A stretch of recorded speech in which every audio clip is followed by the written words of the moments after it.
Major League roster, so good for him.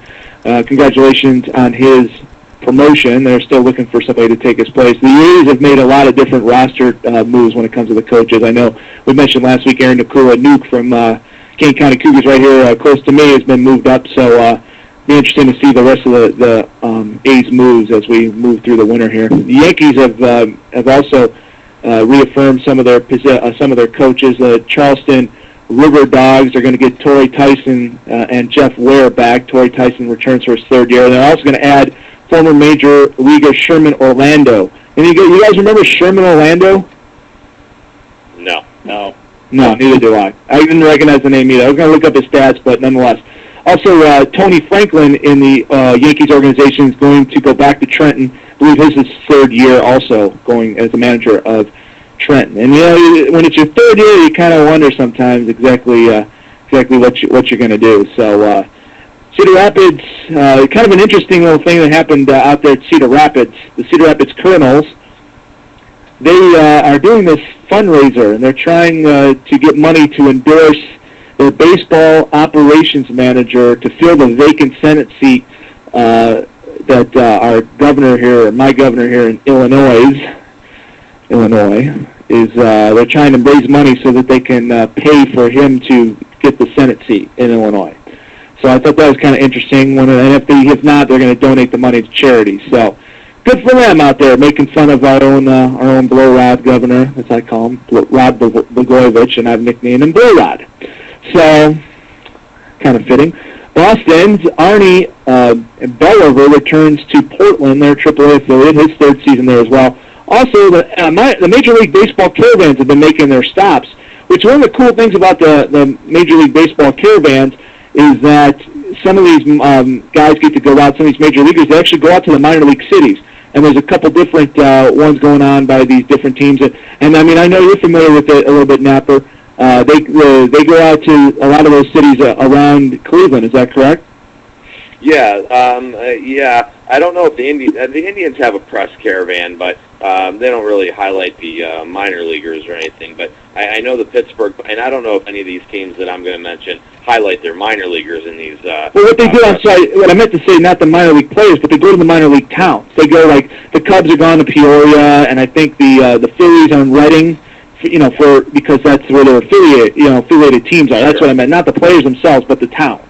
Sure, yeah, exactly. I know Detroit goes to Toledo, and I know this because I go on signingshotline.com every day and look to see who's signing where, and every day I'm looking, you can sort by state, so I always look at who's signing in Ohio, and so that's how I know of these things. But I know Detroit has one of their stops in Toledo, and I also know the Pittsburgh Pirates.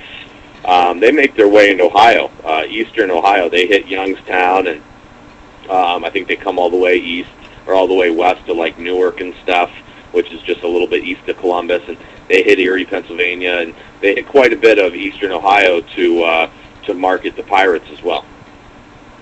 Yeah, so I just think that's kind of a cool thing for those who are in the minor league cities, get a chance to come out and see their either their parent club or another major league club come to town, and get to rub elbows with some of these major leaguers. And we know that sometimes they don't always send the top tiered major league player, but nonetheless they do send somebody to represent the organization. So I just wanted to mention it. I thought it was kind of a cool thing when I was reading this week that some of the teams were doing that, and they do it every year. But how that they were going to the major or the minor league cities, and like you're saying that, but they don't necessarily highlight the minor league players, but just they go to those cities. So. Right. Switching, talking a little bit about the call for the Hall now before we finish up with our interview with Trini Kucinarek. The call for the Hall. So here's the 2009 ballot that will be voted on, as I mentioned earlier, January the 12th. Harold Baines, Jay Bell, Burke Weileven, David Cohn, Andre Dawson, Ron Gant, Mark Grace, Ricky Henderson, Tommy John, Don Mattingly, Mark McGuire, Jack Morris, Dale Murphy, Jesse Orozco, Dave Parker, Dan Plesac, Tim Raines, Jim Rice, Lee Smith, Alan Trammell, Greg Vaughn, Mo Vaughn, and Matt Williams. So, my esteemed colleagues here, who do you see getting the call? Any name on that list perk you? say they may actually get the call this year. A couple first-timers. Well, first of all, my question is, and I hope one of you has this answer, how do you make that list that you just read off? How do you make that list? That's a good I think question. it's 10 full seasons. I think it's 10 How many? full seasons. I think it's 10. So Brooke Jacoby was on the Hall of Fame ballot at one point?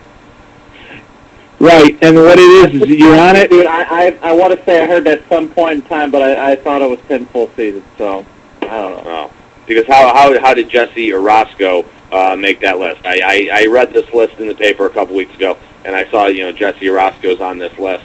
I was just wondering how you make that list, or is everybody that's ever played a game in Major League Baseball, or are they eligible? I was just kind of curious. I don't know how Jesse Orozco makes that list. But as far as me, I mean, pitched in a ton of games though. Hasn't Orozco pitched in like a ton of almost more than any other pitcher or something like that? That's yeah, what I think of when I think of him. But right, I mean, yeah, I actually do think that you're right. If I had to bet, I'd bet that Jesse Orozco has more games pitched than anybody in Major League history, perhaps. But obviously that doesn't make you a Hall of Famer, and I don't really think that. I don't even know how that makes you on the list. That we should do some research as what the criteria to be on that list is. But anyways, I mean, yeah, there's a couple slam dunks. Ricky Henderson, who I hate with a passion, but he's obviously a first ballot Hall of Famer. I think we talked about it on the TKS show back in the day when we did overrated and underrated players. I actually think Ricky Henderson's pretty underrated. I mean, when you talk about the top, 10, 5, 10, 15, 20 players in Major League Baseball history, I don't know how many people would name Ricky Henderson, and I think that's pretty wrong. I mean, the guy's the all-time, when he retired, he was the all-time leader in stolen bases. He was the all-time leader in walks. He was the all-time leader in runs scored. I think maybe Bonds Baroyd has passed him in I'm sure he's passed him in walks and maybe even runs scored, but he's still the all-time leader in stolen bases. He's still the all-time leader in leadoff home runs, and like I said, when he retired, he was the all-time leader in runs and walks, and those are some pretty impressive categories to be ranked first all time in Major League Baseball history. So anyways, as much as I despise him, yeah, Ricky Henderson's a first ballot Hall of Famer. As far as the other guys, we've said it time and time again. I'll just say it one more time. How Burt Blyleven's not in the Hall of Fame is just it's just ridiculous to me. 287 wins, 3,700 strikeouts. I don't know how he's not in the Hall of Fame, but some other guys that are going to get a lot of votes is Andre Dawson's going to get more than 50%. Jim Rice is going to. Well, yeah, he's got more than 50. Andre got more than 50 last year. I want to say he was up there in the upper 50s, maybe at 60%. And I do know this for a fact that if you're on the Hall of Fame ballot, if you get less than 5%, you're gone. You don't come back.